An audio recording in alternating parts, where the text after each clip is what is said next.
As it had been in the years before the Great War, Big Mountain, the Big Empty, became home to one of the brightest minds of the 23rd century. The courier watched over the Big Empty for years to come, caring for it and keeping its discoveries safe until they were needed to help others. Which had always been Big Mountain's purpose. Past the laboratories and science, it had always been intended as a place to build the future of all mankind. The Sync Central Intelligence Unit was impressed by the amount of exploration the courier had undertaken. Facilities believed lost, destroyed, or ones that had simply gotten up and walked to new locations had been rediscovered by its intrepid new master.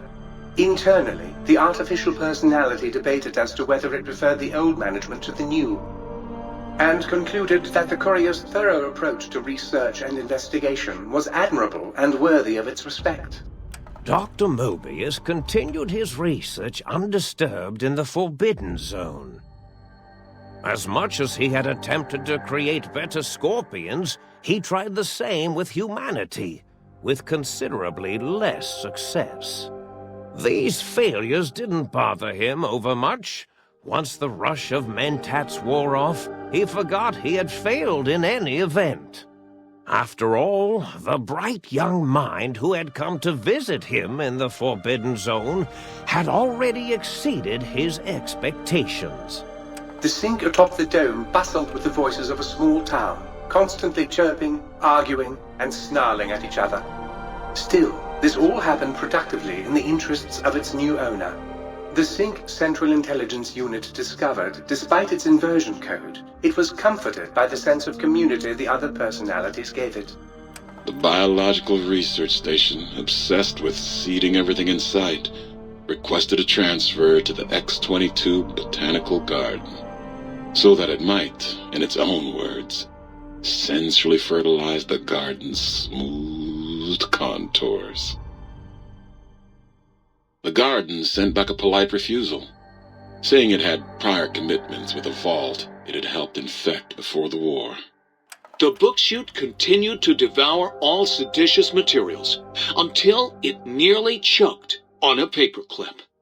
It adamantly maintained it was a Chinese paperclip, and the whole thing had been an elaborately orchestrated assassination attempt.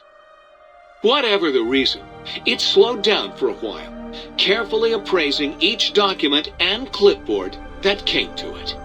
The light switches continued to bicker and flicker. This persisted until the day someone dropped a flashlight in the sink, and the two of them united in their hatred of the showboat. One of them eventually transferred to the Lightwave Dynamics plant, and began a long, unrequited affair with one of the holograms. The Sync continued to ruthlessly scrub any particulate matter that came near it. Eventually, it gained access to the magnetohydraulics plant and nearly flooded all the Big Empty in an attempt to scrub the crater clean. Once it learned of the innovative toxins plant, however, it gained new purpose. It sought to develop antitoxins to flush into its drains and counteract the poisons bleeding into the soil. The toaster continued its psychotic spree, reducing all appliances in range to scrap electronics and spare parts. After one of its more psychotic episodes, however, the other Sync personalities decided enough was enough and dumped the toaster in a bathtub. Sparking and hissing, the toaster swore its enemies would rue the day when they had bread and no way to toast it. Muggy did his best to collect coffee cups, although in his quest, he accidentally trapped himself in Higgs Village. It might have been the end for poor Muggy. Except, he found it peaceful there, tidying up the kitchens of the think tank professors back when they had been flesh and bone. Well, except for Dr. O, who was an asshole for having created Muggy in the first place. Muggy left O's house deliberately dirty, punishing the dishes and cups that lived there in blind revenge for serving Dr. O. Blind old Jefferson, with sounds the courier brought him, created a symphonic counter-frequency that saved Big Mountain from sonic invasion in 2910. If you didn't hear about it, good. It was rumored by the other personalities that he had a brief fling with the light switches. Although he forgot their names much too often and was soon left in the dark as punishment. Autodoc, always gentle and methodical, kept sewing up the courier in all the right places when the skin split open from repeated wear and tear. The Autodoc was just glad to have purpose again. It heard its simpler brothers and sisters who got shipped to the Sierra Madre were bored out of their skulls in that toxic dead city. In time, the Autodoc found a way to deactivate the Y-17 trauma harnesses, releasing the corpses they had held prisoner for almost 200 years.